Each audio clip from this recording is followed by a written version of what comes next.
तो आज की कहानी की शुरुआत ना एक बहुत ही मामूली सी शाम से होती है, पर इसका अंत वो एक ऐसे रहस्य पे जाकर रुकता है जो आज तक सुलझ ही नहीं पाया।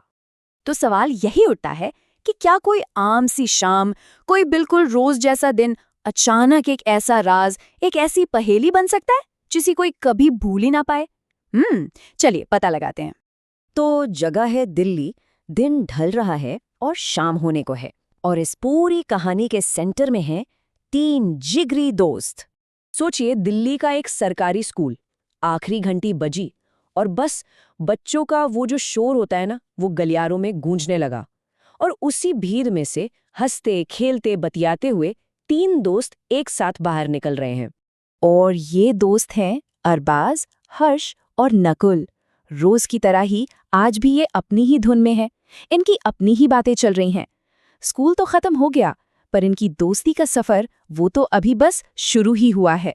और देखिए, स्कूल से घर के रास्ते पर ना एक स्टॉप तो इनका पक्का था, राजू भैया का ठेला, जहां से गर्मा गर्म चाउमीन की वो जो महक आती थी ना, बस वो इन्हें रोज अपनी तरफ खींची लेती थी। समझिए, दिन भर की थकान मिटाने का एक छोटा सा रिचुअल था इनका। अब दोस्तों में कहाँ हिसाब किताब होता है ना, कभी किसी ने पैसे दे दिए तो कभी किसी और ने। तो आज नकुल ने एक प्लेट के पैसे दिए और दूसरी के अरबाज ने। मतलब सब कुछ एकदम नॉर्मल था, जैसा हर दिन होता था। ये तीनों तो अपनी चाउमीन और बातों में एकदम डूबे हुए थे, लेकिन उन्हें क्या पता था कि ऊपर आसमान में कुछ और ही चल रहा था। एक ऐसी कहानी बन रही थी जो इस मामूली सी शाम को हमेशा के लिए बदलने वाली थी।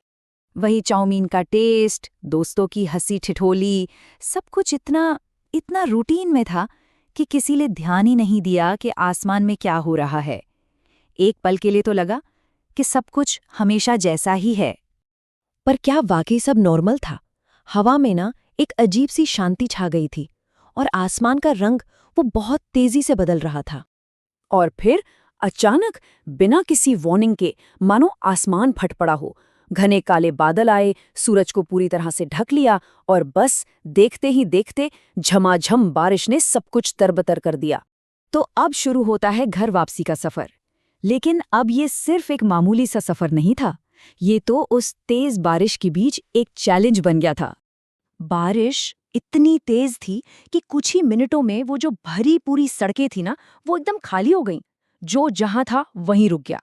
और उस तूफानी बारिश में अब बस ये तीन दोस्त ही थे जो आगे बढ़े जा रहे थे। तो हुआ ये कि ये तीनों साथ ही निकले। अरबाज ने पहले हर्ष को उसके घर पर ड्रॉप किया, फिर नकुल को।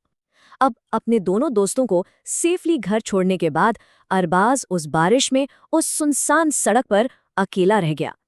घर अब ज्यादा दूर नहीं था।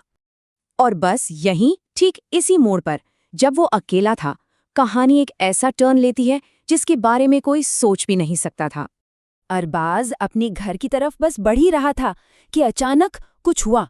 कुछ ऐसा जो नहीं होना चाहिए था, कुछ ऐसा जिसने उस शाम को हमेशा हमेशा के लिए एक सवाल में बदल दिया। जो कुछ भी हुआ वो इतना अचानक, इतना अजीब था कि उसे इमेजिन करना भी मुश्किल है। बस वो एक पल और सब कुछ बदल गया। तो सवाल आज भी वही है कि उस तूफानी रात में, उस खाली सड़क पर, आखिर अरबाज के साथ हुआ क्या था? और यही सवाल इस कहानी का सबसे बड़ा रहस्य है। एक ऐसा राज जो उस रात की बारिश में कहीं गुम हो गया। तो उस रात के बाद अरबाज का क्या हुआ? क्या इस रहस्य से कभी पर्दा उठेगा? इन सभी सवालों के जवाब के लिए इंतजार कीजिए अगले भाग का। आगे की कहानी अगले भाग में मिलेगी।